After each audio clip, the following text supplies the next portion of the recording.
Assalamualaikum warahmatullahi wabarakatuh. Bismillahirrahmanirrahim. Rabbi shrah li sadri wa yassir li amri wa hlul 'uqdatam min lisani yafqahu qawli. Subhanaka la ilma lana illa ma 'allamtana innaka antal alimul hakim. Amma ba'd. Qala al-musannifu rahimahullahu ta'ala wa nafa'ana bihi wa bi'ulumihi fid dharaini amin. Oke, kita lanjutkan.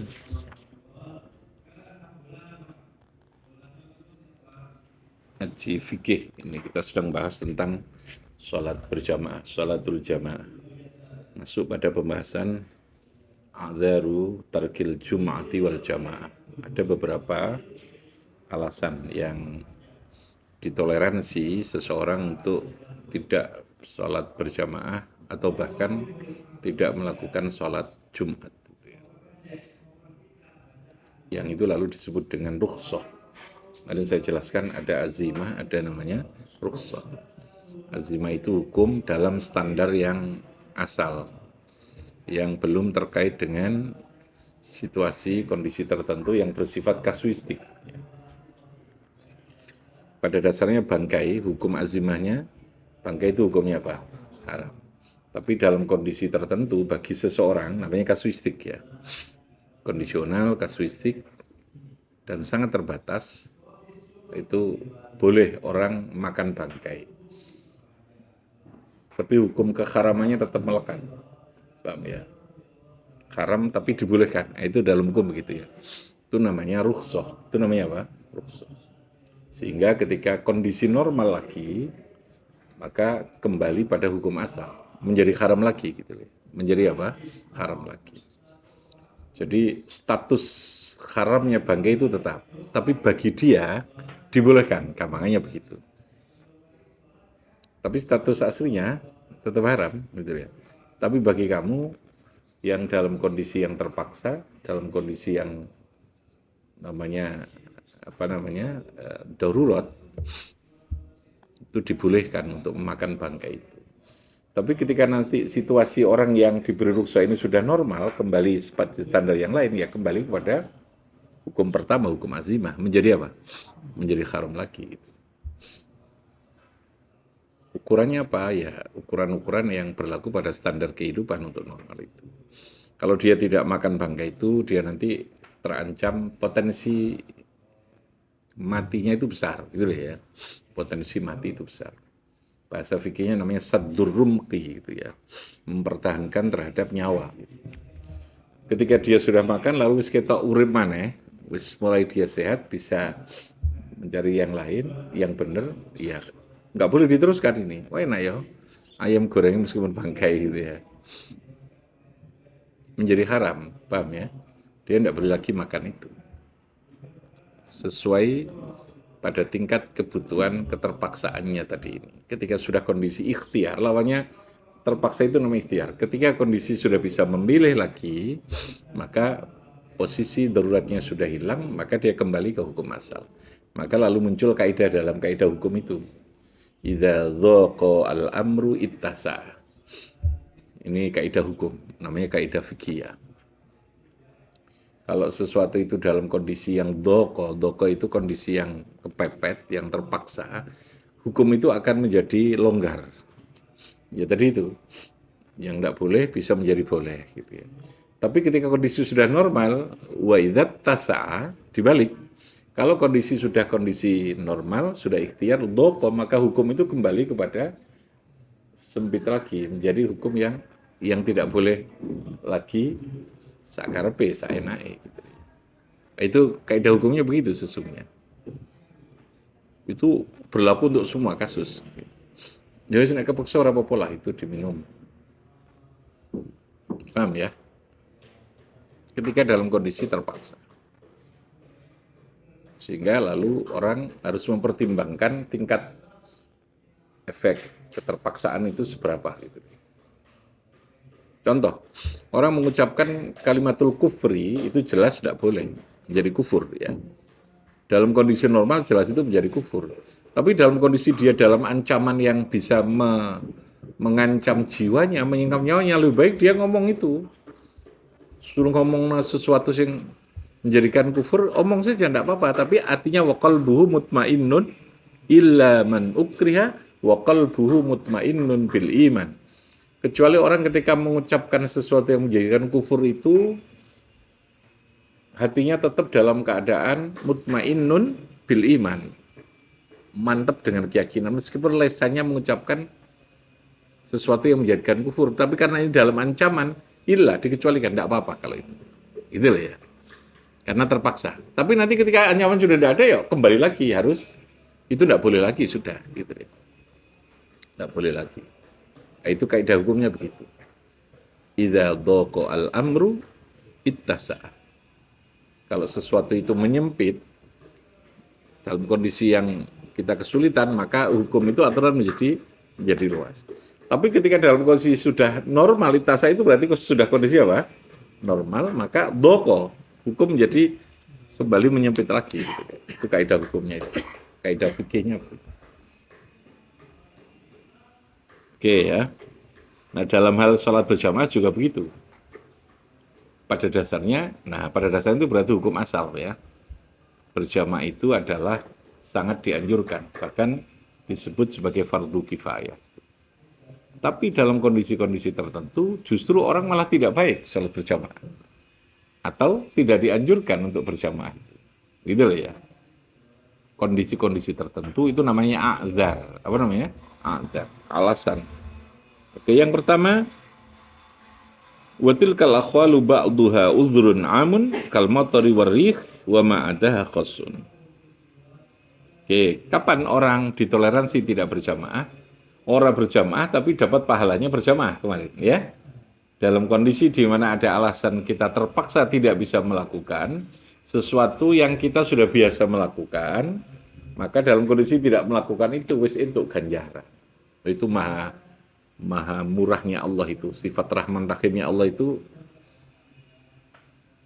bisa kita baca dari aturan hukum seperti itu. Kapan itu? Yang pertama al-mataru awis salju alladhi yabullu as-sauba. Ketika ada hujan atau ada turun salju, es, hujan es ya, dalam kondisi yang sangat dingin, yang itu berpotensi bisa membasahi terhadap pakaian. Yabullu as-sauba. Karena sekali lagi agama tidak menganjurkan atau tidak mungkin membuat sebuah syariat yang menjadi beban, yang menjadi problem dalam kehidupan seseorang atau kehidupan sosial. Jadi kamu tidak dianjurkan ketika hujan, tidak ada sarana untuk datang ke tempat itu, orang payung, ya, tidak ada mobil, tidak ada sarana yang kita terhindar dari basah itu. Anda tidak dianjurkan berjamaah itu. Terus kalau nggak berjamaah bagaimana? Tetap untuk ganjaran ini berjamaah. Tidak menghilangkan fadilah kesunahan itu. Karena ada alasan tadi ini. Ya, itu agama. Lailan kana au naharon, baik itu ing dalam waktu bengi, kana ono apa mator au naharon atau ing dalam waktu siang. Wa kadza al-wakhlu asyadidu. Waktu itu rentangan, kondisi yang sangat berat, panas yang sangat berat, atau situasi yang bisa berbahaya, wakhlun. Ya. Intinya gini lah ya, semua kondisi yang menjadikan kita masyaqqat untuk itu bisa menjadi alasan kita untuk memilih sebaiknya tidak berjamaah gitu ya. Sekarang di Arab itu, di Mekah itu sedang panas tinggi, hampir 50 derajat, rata-rata 50 derajat. Di sini berapa derajat? 30 ya rasanya kayak nggak gosong ya. Keluar itu. Itu kalau di sana kita basah ini, keluar dikit sudah kering. Ya, baju itu, anduk itu dibasahi, kayak tutupnya ini metu dalam hitungan beberapa meter, sudah kering, karena saking panasnya. Nah, ketika kondisi yang terpaksa, jamaah haji itu tidak bisa memaksakan untuk berjamaah di Masjidil Haram, apalagi jarak jauh. Kecuali ada sarana ya, ada bis, ada payung, ada ini, yang kita bisa menghindari masyarakat itu. Ya, baru boleh memilih itu. Tapi kalau tidak ada itu, sholat saja di kamar. Tapi ganjaranmu podo mbek sholat di Masjidil Haram. Paham ya? Kan pondokan wong jamaah haji itu bisa menyebar dalam radius yang cukup jauh, bisa 10 kilo, bisa 7 kilo, bisa lebih. Karena jumlah orang kan banyak. Ya, karena jumlah orang itu banyak. Beda kalau umroh itu mesti dekat. Karena orangnya kan mengalir ya, berputar. Tapi naik haji kan menetap. Dalam waktu tertentu dia harus berada dalam tempat itu yang sama. Ketika wukuf, ketika mabit, ketika arbina itulah orang harus berada di situ karena memang lokasinya di situ gitu ya. Karena harus berada di tempat, maka dia pasti hotelnya tidak bisa yang dekat. Paham ya? Dia berada di dalam tempat yang jauh. Di jauh itu punya resiko. Kalau masih ada bis nanti apa ya berarti sama dengan dekat tuh karena nggak repot kan itu. Tapi kalau nggak ada itu kan jangan memaksakan untuk berjalan karena fadilahnya sholat di sana itu karena masih ilmunya masih awal gitu. Ya, ilmunya masih ilmu kelas dasar gitu ya. Makanya uang semakin banyak ilmu itu terkesan kayak gak patek sergap ibadah ini. Ya. Sing sergap ibadah itu kadang-kadang karena nggak punya ilmu. Ilmunya masih cetek. Ya, tapi ya jelas kadang apa itu karena kakek ilmu apa panjang malas gitu ya. Mungkin punya ilmu tapi malas juga ada gitu ya. Pada tingkat tertentu akan bisa begitu gitu ya, pada tingkat tertentu.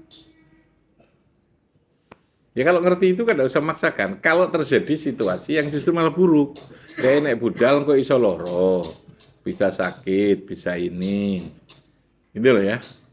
Menyelamatkan nyawa tentu jauh lebih utama gitu loh ya.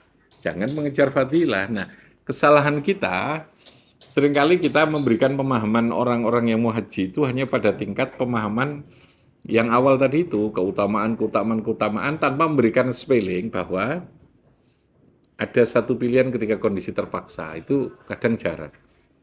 Sehingga kalau di sini dikatakan berjamaah saja punya udzur gitu ya, punya udzur.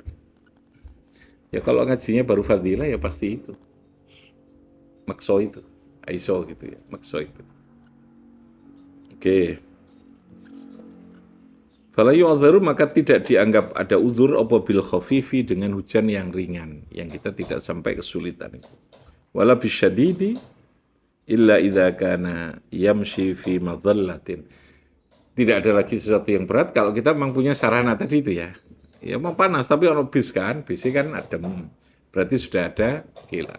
Berarti itu tidak boleh dipakai alasan panas itu ora oleh gitu ya. Wa dalilu iku khabaru abil malih atau mulaih. Khabaru abil mulaih hadisnya abil mulaih an abihi saking ayahnya abil mulaih. Qala dawuh sapa abi. Kunna ana sapa kita itu kami para sahabat. Ma'an Nabi serta kanjeng Nabi sallallahu alaihi wasallam. Zaman al-Hudaybiyah ing dalam waktu perang Hudaybiyah. Perang Hudaybiyah. Perang yang cukup menguras energi. Nah, dia menceritakan dari sisi ibadahnya, gitu. Bukan dari sisi peristiwa perangnya. Karena semua yang dilakukan Nabi itu bisa menjadi sumber hukum. Peristiwanya memang perang, tapi di situ kan ada banyak aspek yang bisa menjadi cerita untuk menjadi hadis itu ya. Sumber hukumnya. Fasobana matorun, tiba-tiba lalu ada hujan, asobana itu. Fasoba moko menimpa anak ing kita opo matarun hujan lam yabulla yang tidak membasahi opo mator asfalani alina ing bawahnya sandal kita. Artinya itu menggambarkan hujannya tidak terlalu deras. Lam yabulla asfalani alina. Kalau sampai deras itu kan ya berarti wis ngecembeng kan gitu ya, ngecembeng. Nah, kalimat ini menjadi penting dalam hadis itu untuk menunjukkan ukuran seberapa sih hujan yang ditoleransi untuk tidak berjamaah, gitu lah ya. Semua kalimatnya itu berpengaruh pada kesimpulan hukum. Gitu. Dalam yabulla. Kira-kira hujannya terus apa enggak? Kakinya tidak, apa istilahnya? Ni'al itu sandal. Sandalnya orang sampai basah, orang sampai kecelup gitu ya. Oke. Fanada munadi Rasulillahi sallallahu alaihi wasallam. Maka lalu kemudian Kanjeng Rasul memanggil, oh bukan Kanjeng Rasul, orang yang biasa adzan. Munadi itu yang biasa mengumumkan. Fanada itu pengumuman atau adzan gitu, munadi Rasulullah. Kalau ini bukan adzan tapi mengumumkan. Sallu munadi Rasulullah. Tapi Rasul ada di situ. Ini kan tidak cerita dari Nabi toh. Tapi dia menceritakan ketika itu kami perang sama Nabi. Berarti Nabi ada enggak? Ada. Nabi bersama kami gitu ya. Saat ketika masuk sholat ada hujan, yang hujannya itu tidak terlalu deras. Lalu orang yang biasa bertugas untuk memanggil, mengumumkan munadin untuk sholat itu, lalu dia mengumumkan sallu fi rikhalikum, sallu fi rikhalikum. Apa artinya? Sallu pada sholat sira kabeh fi rikhalikum, ing dalam kamarmu, ing dalam apa? Pondokanmu, ing dalam kemahmu, karena ini di peperangan maka itu berupa kemah gitu. Tenda. Fi rikhalikum, ing dalam tenda sira kabeh. Berarti apa? Berjamaah enggak? Berjamaah tidak? Tidak. Sallu fi rikhalikum. Meskipun hujannya terlalu deras, apalagi deras, ngono lho ya. Apa mana hujannya itu lebat. Ini hujan yang tidak terlalu lebat, tapi Nabi tidak menganjurkan untuk sholat berjamaah. Perang itu tetap dianjurkan berjamaah loh ya. Maka ada istilah sholatul khauf. Apa namanya? Sholatul khauf. Sholatul khauf itu jangan diartikan sholat karena wedi, bukan. Istilah. Sholatul khauf itu sholat yang dilakukan di dalam peperangan. Dan itu pun aturannya berjamaah. Meskipun dengan bergiliran, ada beberapa opsi pilihan itu. Kalau musuh di mana itu begini, kalau musuh di barat begini. Nah, tetapi dalam kondisi udzur karena